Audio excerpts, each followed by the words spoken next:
a couple of seasons of days in Molly Dog. And or in New York City, Friends thing, or any, or Sex in the City, that kind of thing. Yeah, right.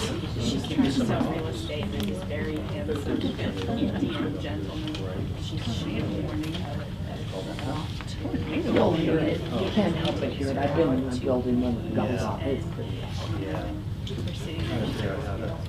Of course, I'm from the school of if there's a tornado, you go out on the porch. I do that. Remember last summer we had that one? I walked out on my porch and all my neighbors were on their porch. I know, but your Kansas people. Well, I didn't have any place safe to go. Embarrassment. Come out to my house. You just book ahead of time. They come spend the night. We're good. It's too early. It's still 2 minutes early. That is funny. You know, Indian accent. Oh, well, I'll tell ya. Well, he still looks solemn even after I talk to him, so it didn't make any. Well, I may be a minute early, but I think I'll go ahead and get started because I know the anticipation has been building now for half an hour. So, welcome to National Library Week. For those of you who didn't know that there was a National Library Week, I promise you this is a legitimate event. It's sponsored by the American Library Association. It happens every year in April.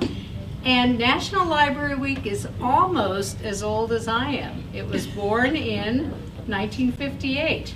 And it was started because people were concerned that people were not reading anymore. Does this sound familiar?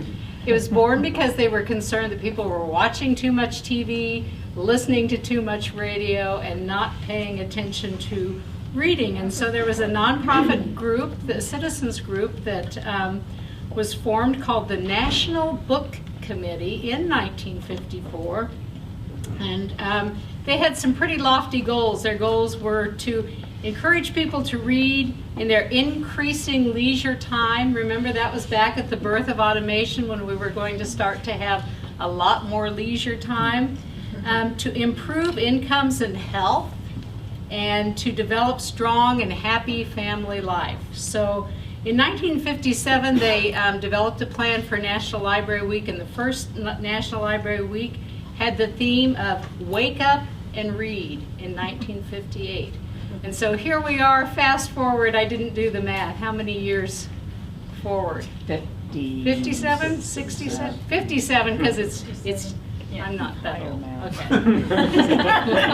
So we'll have a lot of events this week. Today we're focusing on partnerships, and we're really excited to have Dr. Gordon Carlson, Assistant Professor of Communication Studies and Director for the new Institute of New Media Studies.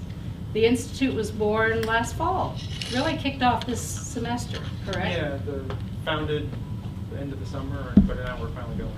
Excellent. And before I turn this over to Gordon, I do want to introduce the members of the National Library Week Committee. Rachel Newberry has been chairing. Yay,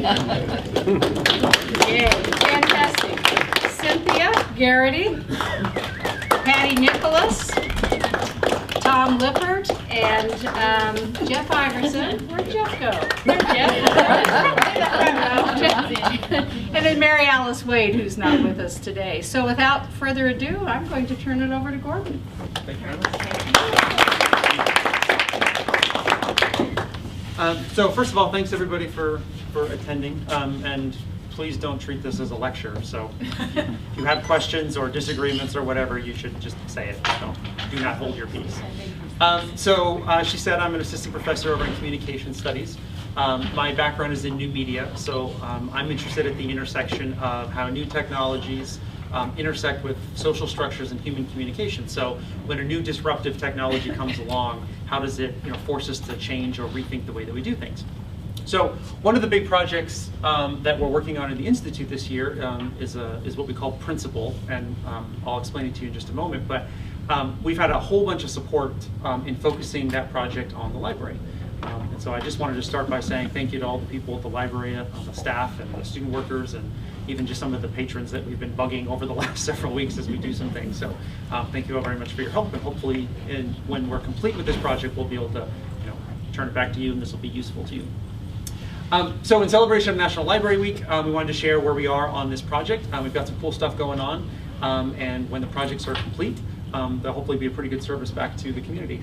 So the Institute has a number of projects going, but I just wanted to focus on the library sort of specific ones we have going right now. So in the 1960s, there was a real movement in architecture towards something called urban planning. And it was about how do we take these expanding downtowns, how do we take these expanding cities where more and more people are showing up, and how do we do anything architecturally that will actually help ease the way we work and ease the way we live? How can we incorporate this new technology to do so? They came up with a list of 10 principles that they believed were important to urban planning. But the third principle that they identified was that technology and the environment have to be balanced against one another. And by environment, they don't mean like the birds and the trees and everything. They mean where we live. How we live our lives has to be balanced against the technological needs. So over in the Institute, yes, we love our toys and we love to play with technology, and that's great, but we're really big on getting a return for your investment, and we're really big on having a practical outcome. So what we're working on is this project called Principle. And the idea is to take technology and balance it against the environment on a university campus. So how can we use this technology to actually help people in the academic and scholastic goals of the university? So Principle has a number of sort of sub-projects or umbrella projects. One of our big focuses is here at the library.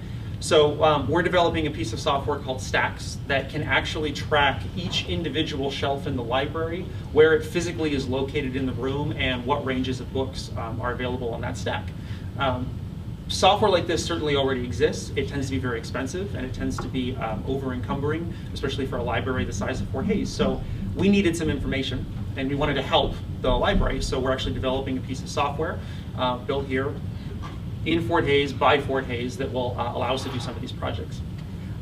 Book Info is a project that allows us to connect to some of the expensive library databases that we're already paying for, and I'll talk about that in just a second. In addition to some of our library-specific projects, we're also working on a project called 3D Campus. So we're working on modeling the entire university campus in 3D. So you can actually walk around in it, you can look at it in 3D. We've developed a mapping tool that allows you to walk around kind of like Google Maps, but for Fort Hays, and it's all in 3D, that kind of thing. And so our big push at the moment is to do a really good job of the library. So we're using the library as our flagship building in order to try and work on this. We're also working on a project in augmented reality. That one's pretty exciting because we've already got a proof of concept working, but when it's completely done, we'll actually be able to give you guided directions through the library itself. So we can actually put displays up, and you'll actually be able to say, I'm looking for this book. It will know where the book is, and it'll actually be able to guide you almost like Star Trek, where the ship can actually walk you through the halls and walk you down the corridors and stuff like that. So it's another project that we're working on. And then Home Range is a sort of kiosk-style information system that allows us to integrate not only information from the library, but from across campus, so that if we wanted to do self-checkout in the library, this is the kind of system that we could do. And again, we're not necessarily inventing these technologies from scratch. Certainly other people are working on this, but they tend to either be cost prohibitive or not customized to what Fort Hays needs or something like that. And so by developing them here at Fort Hays, we get exactly what we need, but then if we decide to contribute to the greater community, we can make a real impact here on campus. So we also pay for external systems. One is a system called GestureWorks, which allows us to create interactive 3D touch capable systems. And so we actually have some software running back over at the Institute where you can use this large interactive touchscreen table. You can move information around and you can look at things. And so we're developing, for example, that mapping software. We're developing it for the touch so you can actually touch where you want to go and it'll give you directions and things like that. And then the library pays for two services called Primo and Alma. Primo and Alma are the big database systems that, what books do they have, who's checked them out, user management, all those sorts of things. So the connection between these projects is that none of them are uniquely, like by themselves, brand new or unique. Other people work on projects kind of like these in this vein. We're not inventing some brand new technology. But what we're doing here at Fort Hays in the Institute is we're leveraging our ability to connect all of these pieces of software to do some things that aren't being done in other places. So for example, while there's currently no system to track where a book would be located on which shelf, We use the Primo and Alma software, which does know what's in the inventory, what's on the floor, what's available, what's checked out. And our software stacks and book info can talk to Primo and Alma. So we're able to get real-time information about the library system without having to pay any additional fees, hire any third-party vendors, or having to do any expensive development using any outside sources. So all of our systems are designed to connect to all the industry standard software so that we don't have to go about reinventing anything and that kind of thing, so which makes it much easier to implement as we're working on these. So the big projects are Stacks, Book Info, and then the 3D library. Those are the three that really sort of connect to what we're doing here. So in order to execute these projects, I did just want to say a quick note to some people that have been helpful. The Communication Studies Department, the Institute is housed there, and so obviously they've been very helpful. The graduate school, Leslie Page, I'll introduce our two researchers here in a moment, but we are funded in part by undergraduate research experience money, and they've been really supportive of this project and other work we've done. We've got some courses that have contributed to this project. The New Media Communication and Multimedia Production courses here on campus. We have undergraduates at Fort Hays that are actually developing the software, the apps, the imagery, the data, all of this we can actually tie back and say this was done at Fort Hays, and our students can put them on a resume, can put them in a portfolio, and they can actually show that they've done some of these things. The library, obviously, this is who we've probably been working with the most.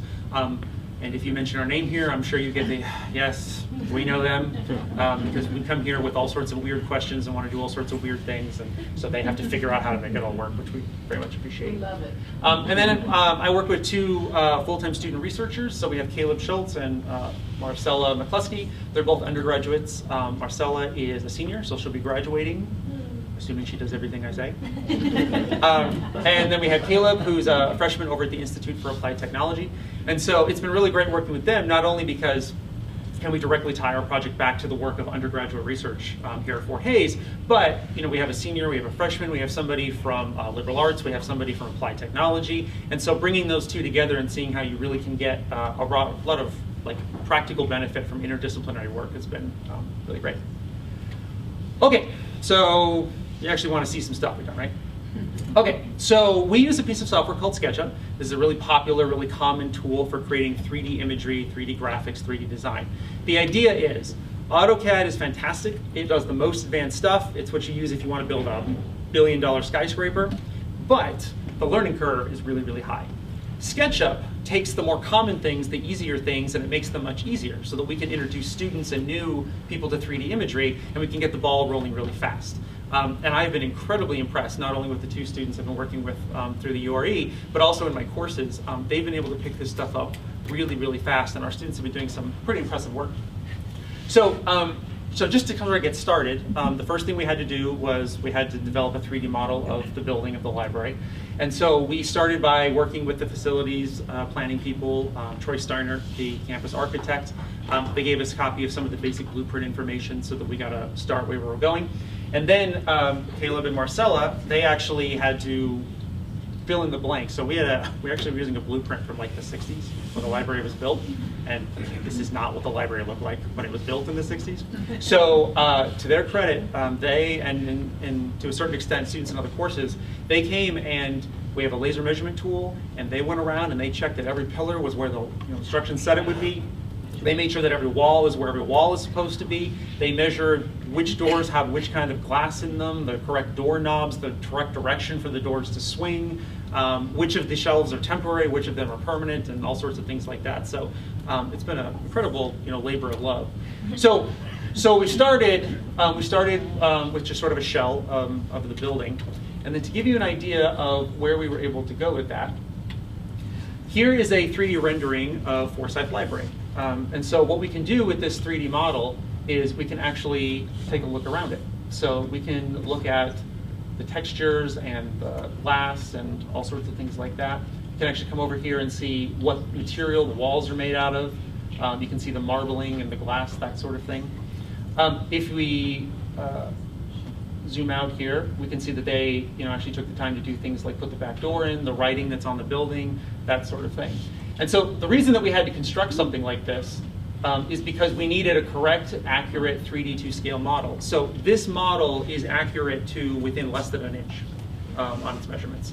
As a matter of fact, we've actually been able to overlay it, and this model of the Forsyth library is available in 3D Warehouse, which is a piece of software where people can share the 3D creations that they've done. This can actually be placed right onto Google Maps or Google Earth, and it fits like a glove. It fits exactly where it's supposed to. In fact, at certain times of day, the shadow on the ground even matches the correct shadow from that you would see if you were really here. So anyway, so we were able to do some 3D design with the outside of the building. Now, this is the kind of design that we would use if, for example, we were working on the 3D campus or something like that. But what we're really trying to figure out is how do we use technology to communicate about public spaces? So the library and the Learning Commons being a real focus of campus, not only do we want to show what the outside of this building looks like or how to get to this building or something like that, but we actually wanted to be able to show people what the inside of the building looks like and how we could actually get around in it. So to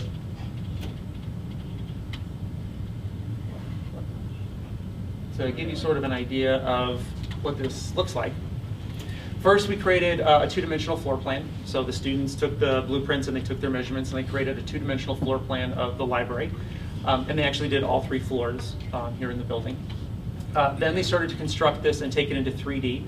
So what we did was we took the two-dimensional model and then we took all the 3D measurements, so how high the walls are, how high the pillars are, where the lighting is in the building and that sort of thing. So we started to construct this 3D version of the building.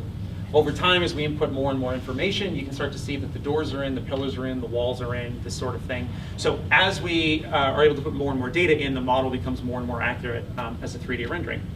So once we put all the information in for all 3 floors, we're able to generate this kind of imagery. So this is an X-ray vision of the entire library, all of its physical structure, so none of the furniture, but all of the components of the building as visible, like if you were Superman and you were looking at the whole thing with X-ray vision. Like again, everything in here is to scale. And the reason that's really important is because we wanted to create a tool, a piece of software that would be expandable in the future. So in the future, if we want to move shelves, if we want to rearrange furniture, if we want to change the way the building is laid out, this is an accurate model, and as long as we put in whatever new information we want to manipulate, we can see exactly how much space will we have if we put the shelf over here instead of putting the shelf over here. What will it feel like, or what will it look like? What will it do to lighting if we move something or change something or something like that? So if you take the ceiling off, in the next step, the students started to put in the actual furniture. So what we've got here is these are actually the rows of stacks. So these are correctly measured stacks.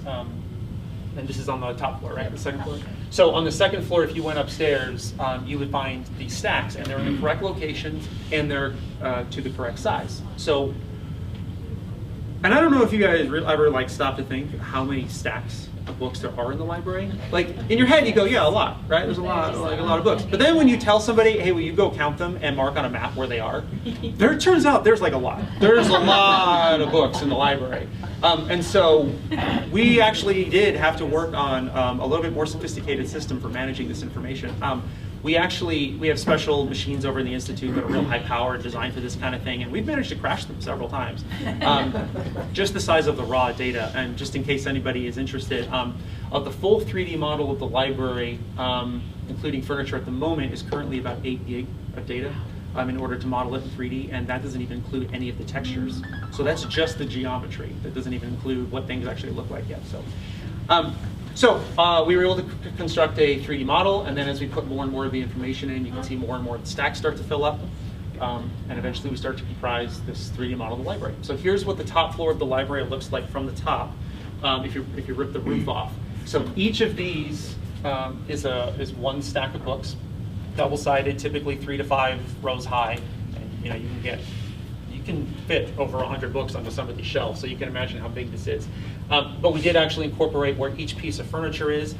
The furniture is also to scale, so one of the goals of this project is to be able to figure out, as the library renovates, what will happen if we want to move some of our furniture from one place to another. Because the furniture is to scale, we can actually allow members of the community to come play with this. And they can actually say, hey, let's put the computers over here and move the books, and what if there was just one big window on this side of the building, or this or that or the other. So because everything's to scale, not only can people interact with this, and I'll show you in a moment what it's going to look like in 3D, but they then become contributions to a public discourse, a public communication about what a public space should look like. What should this public space be, and how should we work on it together? And because everything's to scale, we can then turn those ideas right over to the campus architect or any third party that might come in and work on it. We'd say, here's our ideas, and we've already done the measurements for you. Could you incorporate this into your proposal, your designs, or your ideas? So our students are actually, Caleb and Marcella are actually going to a conference. We leave in a couple days. They're going to share some of the work they've done, and I'm really looking forward to having these two get to actually share what they're working on, stuff like that, so that'll be good. They're actually going to teach people at other schools some of the basic premise behind the project, what it's good for, and give them an outline of how they could do something similar at their own universities. So what I want to do now is I want to show you a couple things that we're working on. And then I'll demo a couple things, and then I'm going to have Caleb and Marcella talk to you for just a couple minutes, and then we'll finish up by showing you we finally got a 3D interactive model of the library going using a video game system, and you can run around in Forsyth Library. So we'll finish up by showing that off here. So the next thing I want to show you is, so what we had to do in order to capture this information was we had students, not only these two, but brought in students from other courses. And so we actually took maps of the library, and they went around and measured. Each of these lines here is a stack. And then what we did is we came up with a numbering scheme. Where numbering schemes already existed, we tried to match with them, but in many cases we had to start our own. So we came up with a numbering scheme for identifying every single stack in the entire library. And you can see, if you go on like down to the next floor. So the main floor has the fewest number of stacks at the moment. But if you go down to the, this should be the basement. This is the top floor. Okay, so the top floor, here's all the ridiculous amount of books that are stored on the top floor. So this is a handwritten diagram that students constructed. Now, this is what we had to do in order to grab and capture the data, but obviously this is not super helpful to anybody who actually wants to use any of these resources in the library. So what we worked on is a piece of software that we call the project stacks. So what we did was we created a piece of software, a database, that allows us to manage, track, and manipulate all of the stacks here in the library. So we can give all of them an identifier, we can store notes about them and that sort of thing. But just to give you a basic idea of how this works, each of these entries is a stack in the library. Now, a lot of you are library people, but I was not a library person before this project, so I get to show off all the lingo I know now. He is. But the stack is the whole physical shelf. And then on a given stack, we have these different sets of ranges. So for example, there's two sides to many of our shelves here in Forsyth Library. So what we do is we identify an A side and a B side, and then we track what is the range of books, what's the starting and what's the ending call numbers that are on any particular range on a stack. So we're able to input this information here, and we can actually go through and track all of these pieces of information. Now, the reason that this is useful is not only does it allow the library to plan or do any of that kind of work, but it allows us to take this information and connect it to those library databases I was telling you about that we've been paying for and that we've never really made full use of. So because we know the range of books that's on each shelf, we can use software to compute where any book in the library should be located. Because if we know the ranges of every stack and we have the call number for the item, it should be able to tell us where the book should be. So we can go down here and we can look at, this is all just from the top floor, but stack number 28 right here, it's got two sides, and the first range is E748.G64 through E815Y37. So this allows us to very easily manage and manipulate this information here in the library. Now, the reason that this can be potentially useful is if we were to hook this into our library database systems, we can actually take some of the equipment we're already using in here, and we can scan a book, for example. I scanned it twice.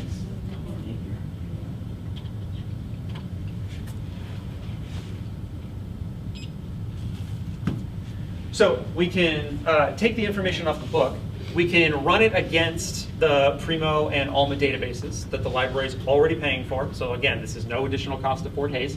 And then we can pull up this information. So for example, we got the title and the author, the ISBN, all the normal stuff that a library computer can tell you about a book. Now, again, we didn't invent this. I mean, obviously, people have had this system for a while. But the reason this is useful is because it proves that we can, one, at Fort Hays, develop our own software with zero cost that'll allow us to manipulate and manage this information in any way that we want. So as we're working on interactive systems on campus, as we're looking at student orientation or retention programs, as we're looking to onboard new faculty or staff, we can create our own interfaces for this information. And all we have to use is basic scripting and web programming stuff. So we have students on campus that can do this already. I mean, these are all student project ready types of things we can do. Now, the reason that we built this is to get this kind of information. But the software we built, and this is the software that's actually kind of special to Fort Hays. In this form, it actually doesn't exist. And so this is something we get to put our stamp on. We can pick up the call number from this particular book. Because we have a database of every stack and every range in the library, we can compute where the book should be. Now, if we were a gigantic library with a ton of money, we would just switch to RFID, we'd put a tracker in every book, and we'd know exactly where everything is going to be, right? But ironically, we'd have to sell the library to purchase that software right now. So instead, what we can do is we can take at zero cost, instead of having to physically purchase something or physically install a system, we can simply compute it mathematically. And so we've written some software to do this. So what this tells us is that this book could be located in one of two places. It could be located on stack 7 or on stack 78. Now the reason that it could be in one of those two locations is because stack 7 is one of the same ranges, but it's large print. So if you want the book in large print, it knows where to find it. And if you want the book in standard print where it would normally be shelved, it can find that as well.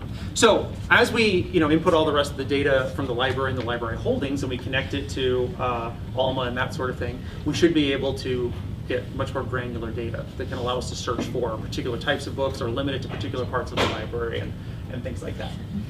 So we can take this information and then map it in three-dimensional space against physical, real locations in the library.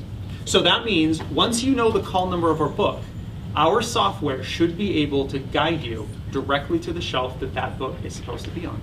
And that's something that we developed here in Fort Hays using no third-party contractors, no expensive proprietary software, and a lot of it on the back of students.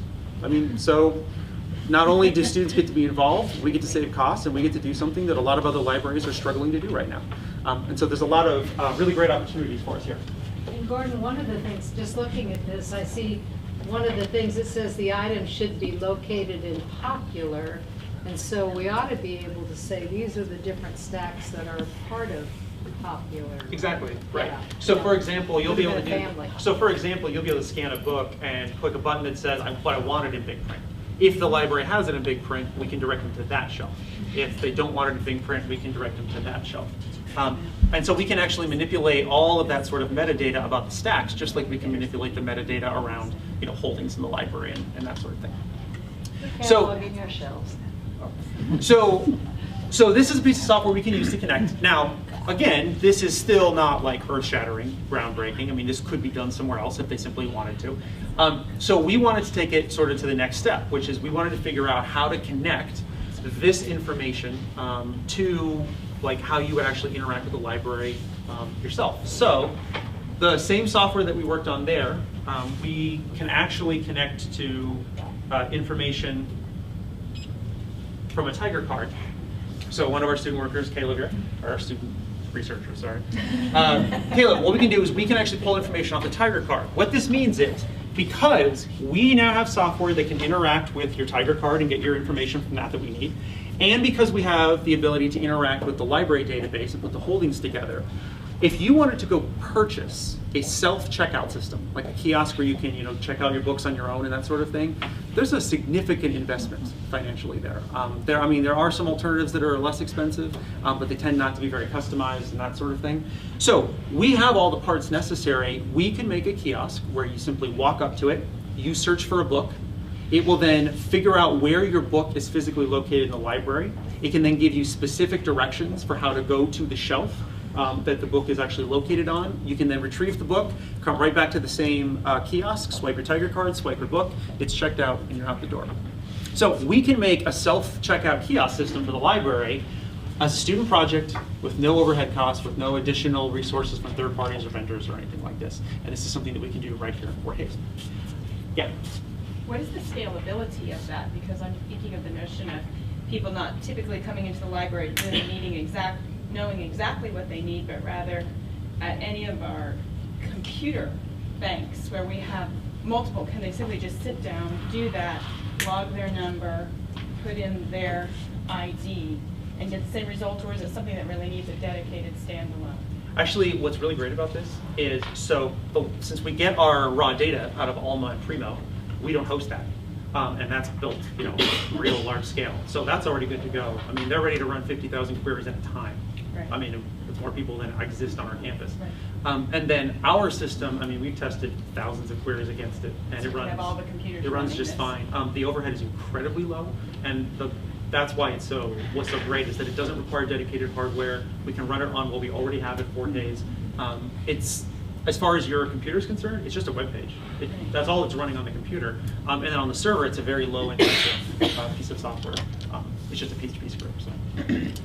So because we can grab information off your Tiger card, because we can grab information off our books using our libraries, the barcode scanning and things like that, we can generate real useful applications here on campus. So that piece of software I mentioned before called Home Range, the idea is to be able to create a campus-wide system where you could scan your Tiger card and get directions to buildings that you're supposed to be in today. You could check out or reserve equipment at the library. You could find items that you're looking for on the library shelves, that sort of thing. We can really integrate a lot of different pieces of data that Forsyth already has. I mean, we already track the information, or we store the information, or to use the information, but a lot of times it's in these sort of silos. Like, you have to go to a library computer and ask this question if you want this answer about the library. But now we can start connecting all of these different parts together. Yeah. So eventually on the first day of classes, a freshman could use a mobile app in the future to find out where their room is in a building they've never been to? Absolutely. In fact, a little bit later when I show the actual 3D models that you can go through, we actually have some idea for like a game where in order to teach new students where items are located in the library, we could put a bunch of students in the game together. They could all have a character that runs around the library, and they can go on a scavenger hunt where they have to locate items in the library, and whoever gets back with all the items first wins. And so the idea is we can create this virtual environment where people can play with the library and learn about it, especially since one of the university's big initiatives is student recruitment and retention. So we can create things that'll make it much more interesting and much more useful for students who are learning Forsyth as they're new to campus. So what I want to do is, for just a moment, I want to turn it over to Caleb and Marcella and have you guys talk for just a moment. And then after they get a chance to share some of what they wanted to talk about, show you guys the 3D stuff that we have. Get a little brightness. Well, Dr. Carlson told you guys, kind of what we've done, but we are focusing, especially when we present at the conference, we leave on Wednesday and we'll present on Thursday. We're focusing more on how to get the community involved in public spaces in a whole new way, which this software and the creations that we've made will just open completely new doors for that. And then while we're presenting, we want, what a gift is a great idea for teaching if you didn't know. And we are telling other university faculty, professors, or just teachers. I think last year there were high school teachers as well. And we're gonna tell them how they can bring this to their own campus to open new doors for everyone. So like you said, we started with the exterior and 2D drawings.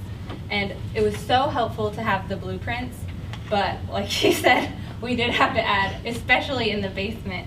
I think when the library was built, that basement had to be unfinished because in the blueprint it was like... Yeah, in 1965 there was really no walls or stacks down there whatsoever. No. There was like one big room and pillars. So, but the blueprints were really nice, and it gave us an opportunity to interact with people on campus that students don't really interact with. We don't have another reason to go talk to the people who develop the campus, but it's a very interesting thing, and it kind of brings you closer to where you go to school. The next thing that we did when we were working on the outside was take photographs of the actual textures within the library or outside of the library, and that was, I kind of did that more with the Photoshop because I had more experience with Photoshop, and he did a lot of the I had a lot more of the architectural side just because of the Institute of Applied Technology.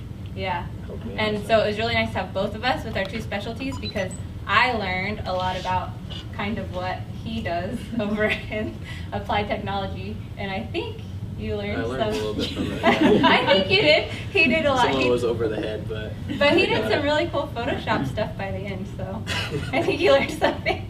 That was another interesting thing I had never done with SketchUp because I'd only used SketchUp a little bit last year. And we're also going to take that when we go to the conference to let other schools know SketchUp is a very awesome tool because I don't have any architectural history besides last year. I did some research with it, and Caleb had never used it, but do you think it's easier or harder than AutoCAD? Once you get to know all of the short keys to SketchUp, it's not too bad. I just had to get transitioned over from AutoCAD to SketchUp just because the keys were so different. But once you got the hang of it, we went lickety split, I guess you could say. Yeah. And then we moved to the inside. We have a laser measuring tool, which was very helpful because, and I'm sure a lot of people in here saw us using that, because a regular tape measure would have never reached from across this whole space, we couldn't have, it would have taken forever. Even more forever than it did. And then that was really helpful. And we do have some other tips and uses. The uses I think would be very interesting for you guys. The navigation, which Dr. Carlson talked about, sharing new ideas with the public. I think letting them, community members give their ideas, whether it's students here or in a whole nother building, it could be anything, giving their ideas. You can get more of a consensus of what the public actually wants instead of trying to guess, because sometimes you just guess wrong. And also showing the public what you plan to do before it's actually done, because sometimes waiting for construction to be done, you sit there and you're like, they said it'd be done now. And so, but if you can give them something to look at, like, this is what we're working on, that would help.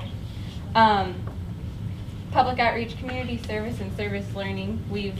If we could apply this to a completely different project and have it be a service learning project, because we do a lot of service learning as you get to be senior or junior, and we reach out to different either organizations on campus or off campus, and this can be tailored to almost anything. Any building that has space in it. And then I also really like that I've gotten to work with Caleb, because I wouldn't have had the chance to work with completely different majors. And you just see how important it is to have all the majors and be able to work together with people. Yeah, at the beginning of the year, we also were working with an art major for it too a little bit. We were able to scan his art into the computer and make a little 3D model of it for him to use as a portrait. So that's another way you can do portfolio. That's another way you can get other majors involved into it, is just with 3D printing. So. And scaling. So, do you guys have questions for us? Yeah? Have you recruited people to replace you this year? And help Caleb out some? Caleb's stuff. No, I haven't, but I guess I better start looking because I only have 3 or 4 weeks left.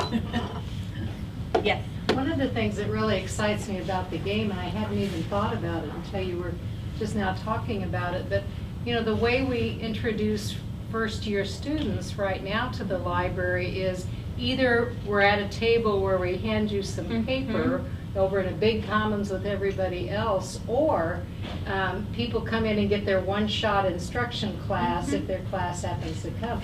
But this would be a really fun way to say we're having a competition the next 2 days. We're going to run the library maze on the hour from 4 to 8 and compete for prizes, and it'd be fun. Right. Well, and exactly. Well, and I can remember coming in as a freshman, you get so much information. You have, I didn't remember what building was what. I probably still, even now you're like, which one is DH? What building is that on your schedule? So if you can have something memorable and fun and interactive, and that just hasn't really been the norm for, probably ever, because this hasn't existed. This hasn't been around. So you come in and you have the back to school picnic, and you're right, you just get, well, here's a map or here's a brochure about what we have. But if you can have something more interactive, it's definitely going to be more memorable and more meaningful for the student. Love it. So, so what I'll do now is I'll show you sort of like the current beta or whatever that we're working on. So we have two versions. This is the earlier version. So what we did was took the 3D data that we have for the building, and then we use a video game engine. So just like you would if you were playing a video game at home or online or something like that. We use the same information. And so we have our little mechanic here who's got his wrench and he's ready to go around and fix stuff in the library. But he is, we use, just like a video game, we use the same basic engine. So we can actually have this person walking around. So in this version of the library, what we have are all the walls and the doors, but we don't have anything, you know, there's no furniture. No running in the library. So we can actually, you know, here's the, on the second floor upstairs, here's the desk and every office and things like that. So what we can do is we made one of the doors accessible, so you can actually open this door, and we've modeled everything in the stairwells, for example, and you can walk downstairs. And, so, and he doesn't break a leg. one of the things that I was pretty proud of was that it took a little bit of work on their part, but Kim and Marcella were able to get a few different kinds of details in here. So for example, all the windows are real glass, like they're glass. It's real glass. It's a virtual glass. It's a virtually real glass. Fake, it's real fake glass. But you can actually look into, you know, each of these rooms, and you can actually see what's in them because of the glass. What that means is it'll look more realistic. It'll look more like what you'd really see down there. And there's a lot of research that shows that when you're trying to learn how to find a place or how a place works, the more realistic the model is, the better the memory sits in your brain. So a lot of times you might not remember it's on the 5th pillar or it's halfway through the building, but you will remember, you'll remember where the makerspace is when you look through the window. And so if we can also look through the window of the makerspace here and see what's in there, and it'll actually look more realistic to a person who's walking around in here. So we can come over to where the makerspace is, and you can see this is where items in there would be, and that kind of thing. So we can then go out to the back, and we'll go back up the stairs. And then here's that crazy narrow hallway that freaks me out. Yeah. So now we're back here. There's our divider wall, and we can actually start interacting with these different parts of the library. So we can now see where desks would be, or where different shelves would be, that kind of thing. And if nothing else, you can run and jump, you know, right back to where you want to go. So, anyway, so this was the first iteration. The idea here was to prove that, you know, we could get a 3D model working, that we could import accurate data, and that we'd end up with a building. And so we were able to prove that yes, we could make an accurate scale representation of the library and its physical structure. So what I want to do now is show you the second iteration of it that we're working on. So this one is a little bit more advanced. We focused our energy on the second floor. So we're working on the top floor in this iteration of it right now. So the software that we are developing for this, it is kind of beefy. It does require some machinery in order to run it really well. You can run, you know, lower quality versions of it and things like that on other machines, but at the moment it does require some high-end machinery to function. So we do have it limited to machines that can actually handle it.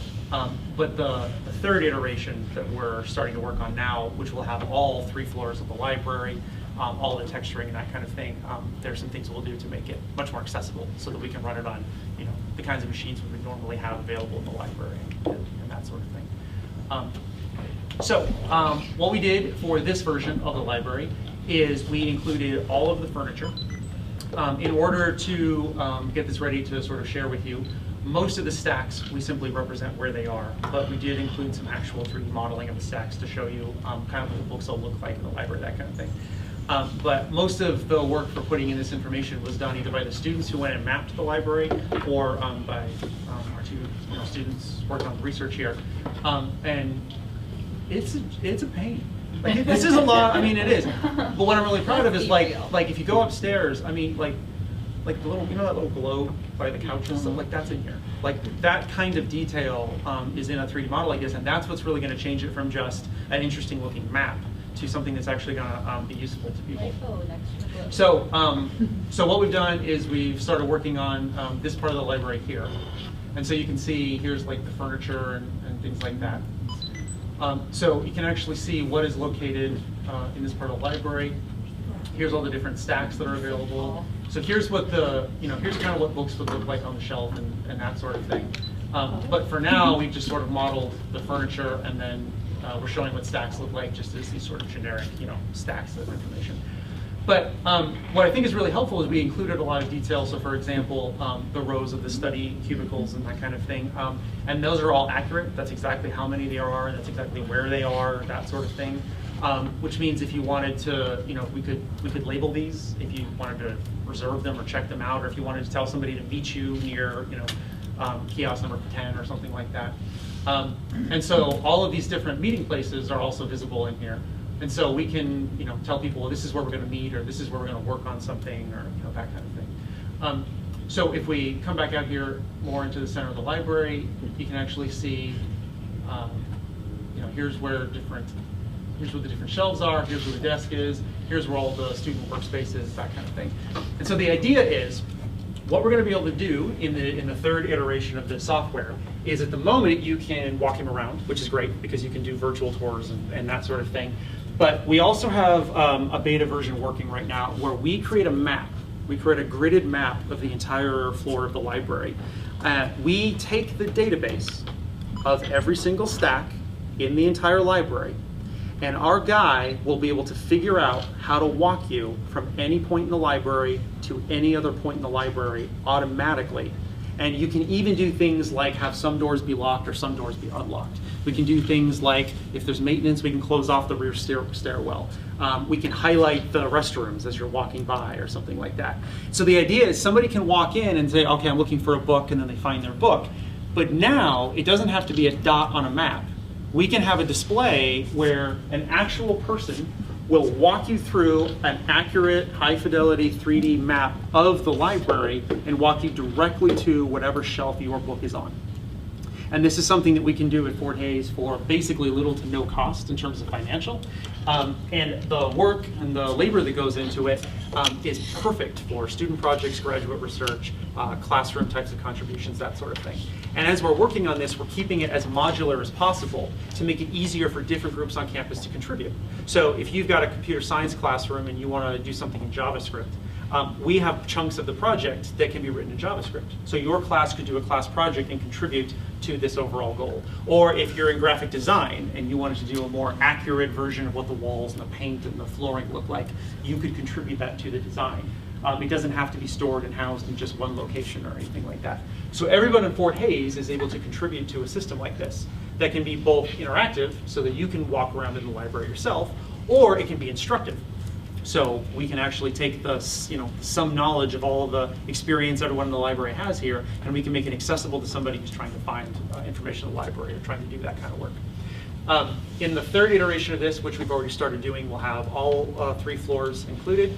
And then we've also, like Marcella was saying, we photographed the surfaces. So it'll be tile floor and carpet. It'll be the correct lighting on the ceiling, the right paint colors, stone where it's stone, wood where it's wood, and that sort of thing. You'll be able to open and close the doors, go in and find things. So you can start right at the entrance and walk all the way into the makerspace, and we can highlight which 3D printer the person is looking for, or something like that. So in honor of National Library Week, we wanted to basically share, this is just a part of what we're doing at the Institute, but this is a part that we're really happy about because it's allowed us to collaborate really closely with the great people at the library, and hopefully it's, at the moment, one of the bigger things that will make an impact back to campus once we've completed it, hopefully near the end of the academic year. If you have any questions for me, I'm happy to take them, but otherwise, thank you very much for your time. Go Libraries!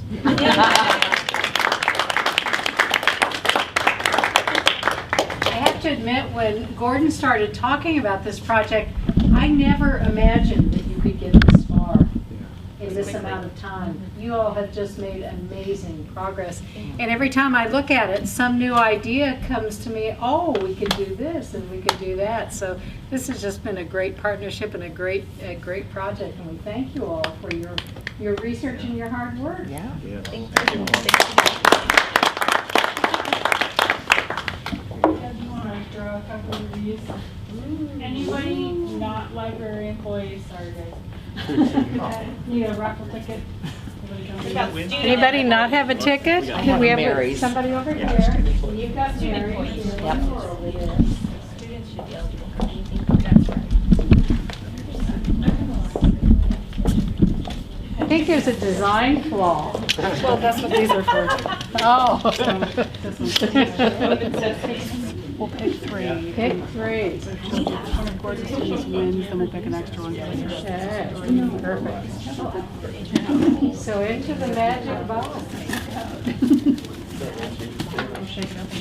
Shake it up. Okay, I'm not looking.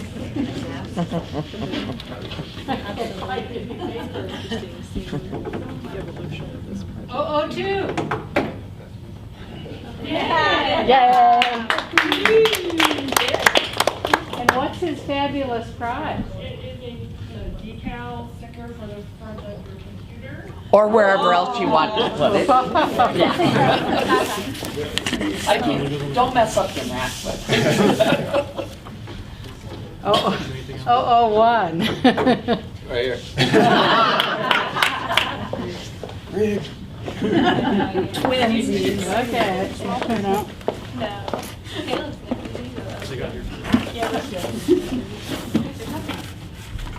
Maybe a glass jar. Or a hat. 900. Oh, no. 006. I didn't think we was that high, but. Saying it's either 900 or 6. One or the other.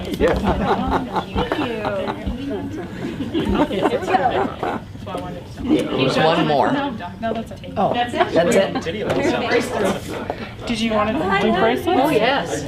Okay, well, pick a couple more and I'll go get a couple bracelets. And 2. Okay. So we're going to do two more drawings. Sorry, guys. We also have some Forsyth Library USB bracelets. Oh, stylish. Oh, shit. She's dazzled them if you really should.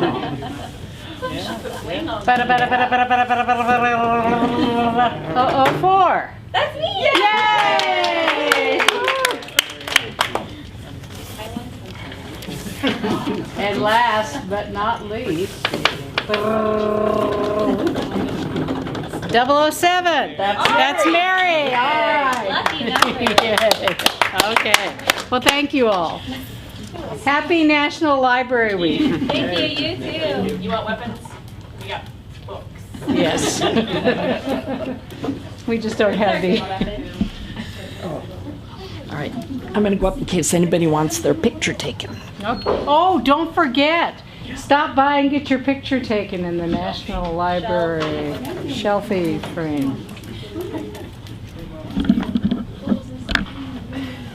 And have some more cookies. You could sell this to